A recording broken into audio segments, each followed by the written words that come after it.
Too many leaders lead for validation, not impact, for what they can get out of it more than what they can give to it. Hi, my name is Chris, and I'm obsessed with how leaders grow and develop, and I too have insecure moments. We all do. Glad you're here with me now on the Sight Shift podcast so you can learn how to lead for impact, not validation. Well, welcome back to the Sight Shift podcast. So good to have you along with us. He's Chris. I'm Mark. And we're going to pick up where we left off last time. We're in this series called Lead for Impact. We're working through the content in Chris's latest book by the same name, Lead for Impact. And if you're just picking up the series now, let me encourage you to go back to the beginning to get caught up from the first couple episodes where we kind of set the stage for the big idea. And then last episode, really talking about the struggle that every leader goes through. So that's episode 1 and 2. Today is episode 3. Let's get into it. You ready? Let's see what trouble we can get into. Well, the trouble today is going to have a word associated with it. The word is insecurity. Ooh. And I know I don't really like to identify with that word, think about that word. I'm probably not the only one.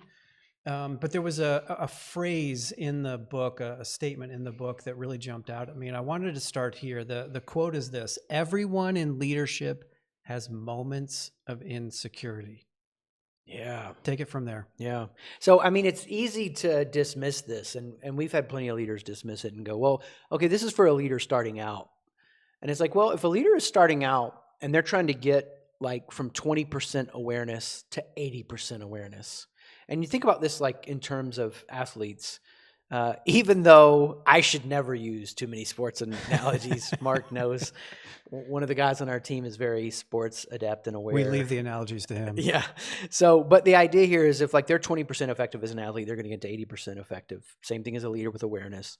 Then what they're doing is they've got to close the gap, you know, on these things they're not seeing. Mm-hmm.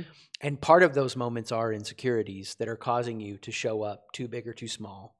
You're pushing over through moments or you're avoiding moments. And so think about it as you keep progressing. If you've got an athlete who's moving from 80 to 95%, so they're moving from college to professional, right? Yeah. That is a whole nother level of awareness. Where everybody's elite at that level. Yeah. Harder fought for gains. Yeah. You know, we can move somebody from 20 to 80% effective with a resource and a guided course. To move them from 80 to 95% is going to be coaching because there's some blind spots that they need to see, you know. And then from 95% to 97, 98, 99% effective, those are even harder fought for games. That's like elite. But the issue is when a leader says, I don't have any insecure moments, that's for someone else, then we know they're at the edge of their awareness. They're done. Now, they may change their mind and decide if I want to welcome the awareness or insight and work on myself. But if you're growing to new levels, you're going to face new devils. And so what does it look like for you to be the kind of leader who says, okay, I do have some moments of insecurity. And because we've used the sports analogy, just to take it a little further, you know, 95% of what an elite athlete does is locked in and they're getting it done. Mm-hmm. But it's those 3 to 5% times when they miss the shot in a key moment and then they get in their head. Mm-hmm. And this is what I love about Michael Jordan, because he said, you know what, I've missed more game-winning shots than I've made. Like, what a killer comment to make. And then I forget how he says it, but basically, I'm going to keep taking them. Mm-hmm. It's just this mindset that says, I'm going to keep growing, I'm going to keep developing. So, yeah, we have people go, not me, and I've got a story I can tell about that, but that's the frame. I'll let you tell that story here in a second. I think part of the resistance is this perception that insecurities are bad.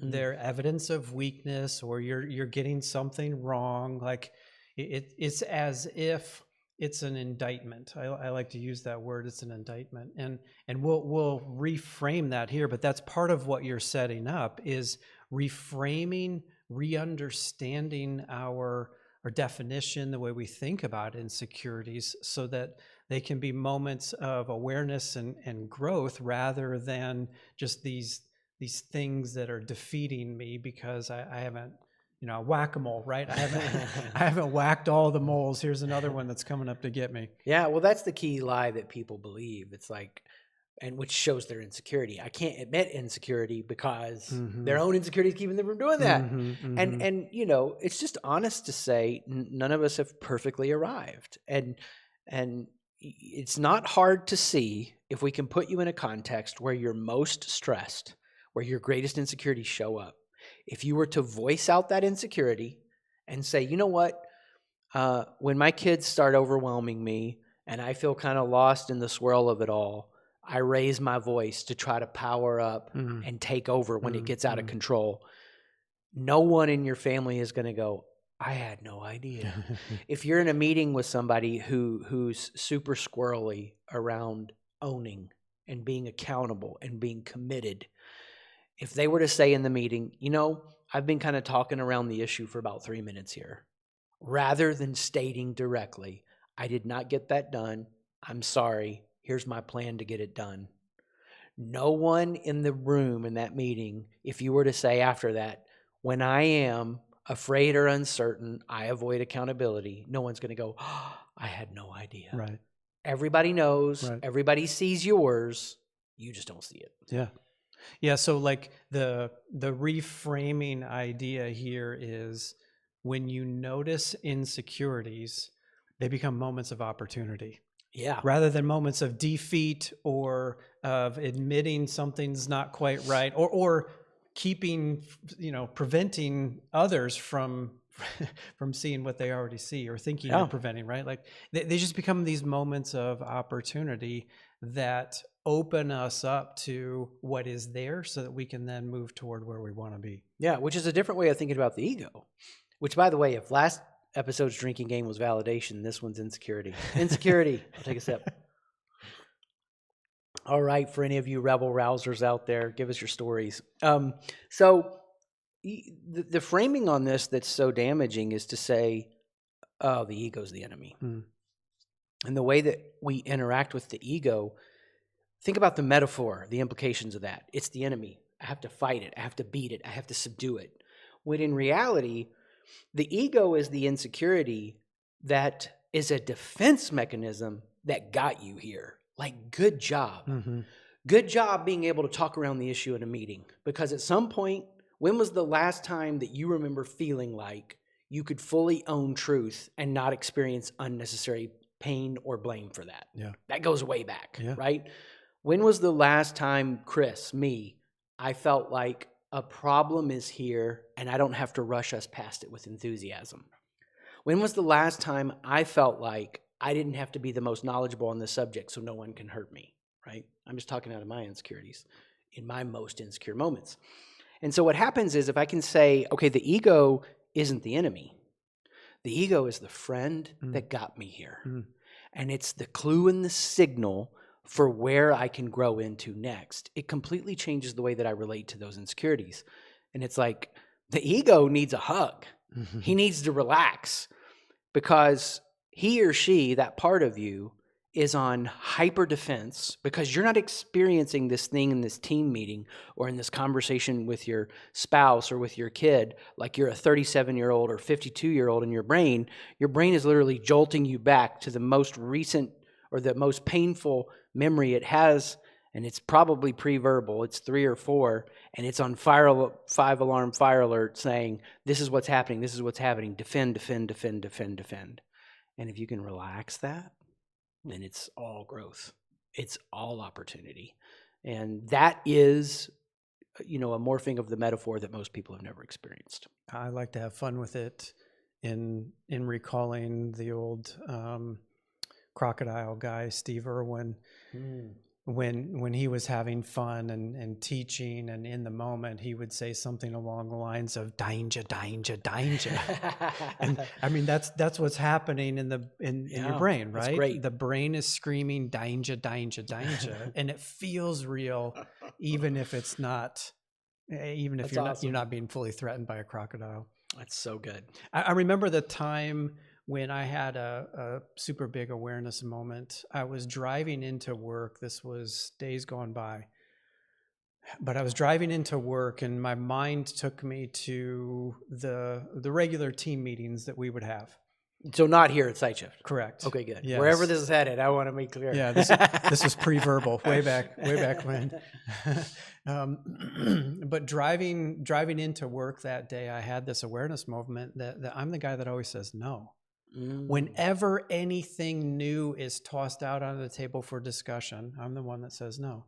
And we had a fairly high-performing team, a lot of respect for one another. Moments for sure of fear and insecurity in play, but relative to other organizations and other teams, we were a strong team. And yet I was the guy that was always saying no. And I had this awareness moment like, oh man, that's me. And I don't want to always be the guy that's saying no. Now, in that moment, it might have been as much about how others perceive me as how I want to show up. But I had this awareness moment, and I made the decision right then and there. Like, I am not always going to be the one that shoots down the ideas of others. And it just was such a strong emotional moment. Like, oh, I'm that guy. And I don't want to be that guy. It took me a long time to unpack why I was that guy. That wasn't the discovery in the moment, but the discovery was for certain, I'm that guy. I don't want to be that guy. I want to make a change. Man, that's awesome. It made me think of a time when I realized, out of wiring and function, it can still be insecure. I'm the guy who can get us spun up on new ideas. And I can also get us spun up on new ideas that aren't things we need to do because I'm comparing and going, they're doing that. Should we do that? We should do that. Let's go do that. And I was in a setting where I had walked this team through learning how to lead as secure leaders. And one of the leaders was like, it sounds, because I had brought this idea, he's like, that sounds like something that you saw, but isn't true to who we are. And I was like, dang, so good. So got me. Yeah. In there. So we've hinted at this a little bit already and in past episodes, but one of the ways you can know that insecurity is at work is noticing proving moments or hiding moments. Take a minute and just explain what we mean by proving and hiding and why there's such effective symptoms to be paying attention to when insecurities at work. Yeah, well, this is so huge for us. You can't tell because of the soft focus, but on the wall behind me, it's actually painted on the bricks. No more proving, no more hiding. And this isn't like a crusading energy, like we're focused on just rooting this behavior out and being some kind of perfectionistic leaders. It's just recognizing that most of what's happening is proving and hiding. Like most of what you would call leadership, most of the impulse in your mind, you're insecure through comparison. You copy the desires of others, all the things that are happening out of insecurity. And so what ends up happening is the energetic impulse to your consciousness is to either put yourself in a place that you're trying to convince others of something, or you're trying to hide, you're trying to avoid. You're like, well, if they call on me, I'll speak up. And so you're trying too hard or not trying enough. And this idea, how it relates to validation, and I'm going to quote somebody. I heard him say this 2 weeks ago. They said, proving is when you're saying, validate me. Hiding is when you're saying, don't invalidate me.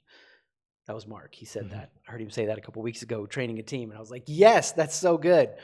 Proving is like I'm trying to take from this moment. It's like a cup, and I'm saying to the moment, you're going to give me something. You're going to make me feel better about who I am. You're going to, whatever it is you're striving for. And then hiding is I'm not going to let you take out of this cup of who I am. I got to overly protect. And so we're just using that as a way to describe insecure behavior and not, again, to create this energy where that's weaponizing against each other, but instead just to say, what if we could recognize that as a continuum, what if we recognize that and we go, okay, right in the middle there is when we're leading for validation, not impact, or leading for impact, not validation. That's what we're trying to aim at. And I'm thinking of a Robert Keegan quote here where he says, everybody's doing a second job no one is paying them for. Yeah. That's how much time and energy this takes up. Yeah. That it is occupying the headspace and the actions, the sideways energy, the politics, playing to situations to your advantage, avoiding situations because you don't want to be exposed. It's massive. You and I are both on the backside of an illness that kind of worked its way through the team, and there were early indications. For me, the voice started to go, and the congestion started to appear in the sinuses. I don't think you ever lost your voice in the way that I did, but like you had the same head cold stuff. They were symptoms. They were symptoms of something happening beneath the surface that we couldn't see.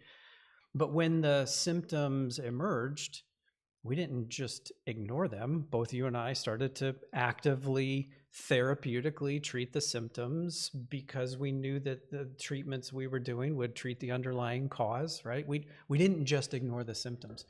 And so that's the way I like to think about proving and hiding. They're symptoms. And when you notice it, then you can begin the deeper treatment of what's going on with the insecurity below the surface. But if you're never paying attention to the symptoms, you never know that it's happening. Dang, that's great. And if we put a really bright light on this, that is what is taking up much of the time and energy of your organization and your people. And I just implore you, if you go through a transformational process and you start to recognize it for yourself, you'll start to see how much this is in the air and in the water. One of the things we talked about last episode in the leader's struggle was doubts. It's another word that we use that can be synonymous or at least similar to insecurities. And it's something that all leaders struggle with, right? There's the moments of doubts. In this chapter, in the third chapter, I really like the reference to confidence. And confidence not being doubt-free, but being able to act, to think, to decide, to move in the midst of the doubts, in the midst of the insecurity, and taking the step into that and navigating through with good awareness, versus my tendency, my wiring would be to not take the step at all until the entire way is clear. I'm back to the Indiana Jones movie, the third one. Was it The Last Crusade, where he's standing on the precipice trying to get to the Holy Grail, and he's talking about a step of faith, step of faith, step of faith. And he can only see the path forward after he's taken the step out onto the bridge, and then tosses some rocks across the bridge. Fantastic piece of cinematography given the technology at the time, but he had to take the step. My wiring, my tendency is to keep me rooted on the safe side without taking a step. Others might be wired more to just fly right off the edge without pausing. But in both situations, the motive there of not moving or moving too quickly, the motive is I'm feeling insecure, and so I'm acting out of my insecurity, rather than using the insecurity to build awareness, recognizing doubts are common and universal, and then moving intentionally forward in the midst of that doubt. That was kind of a long setup. That was great. I mean, what it does is it puts reality to our differences. Yeah. Because neither one is better than another. They both have their weaknesses and strengths, and so your doubts are going to keep you in a place that you hesitate. Yep. My doubts are going to make me rush too fast and make a false move. Yep. And we don't want hesitations or false moves. So I remember being in my mid-20s and realizing, like, I'm going to jump. I'm going to jump.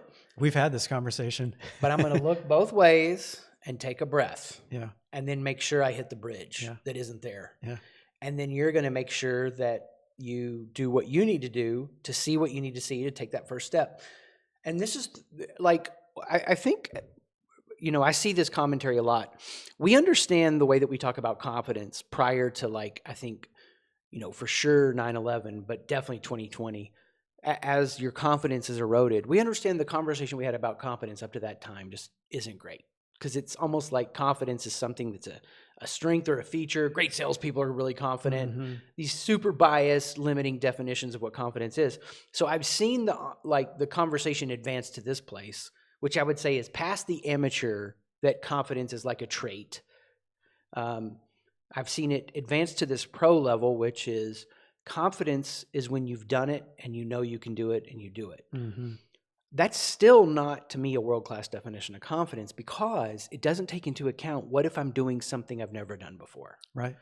So if you can really grasp the depth of what Mark was saying there, when you learn to not conflate being and doing, but separate them. So there's who I am and there's what I do.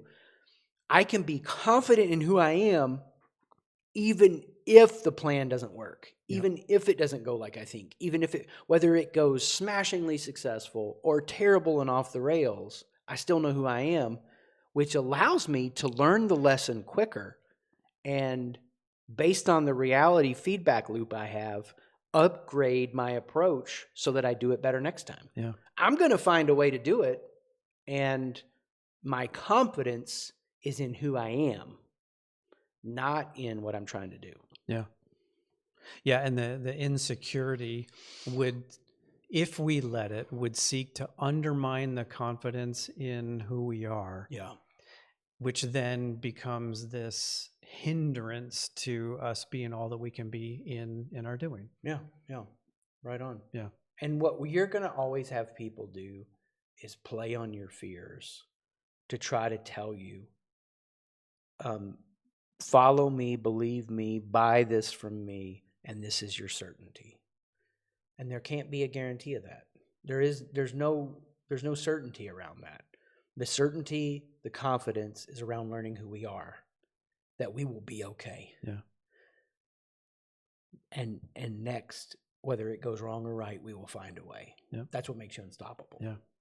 So noticing insecurities, accepting the insecurities and the doubts, using that as data to pay attention to, noticing the proving and hiding moments when I'm trying to take from your cup to fill to mine, or I'm trying to keep you from taking from my cup to fill yours.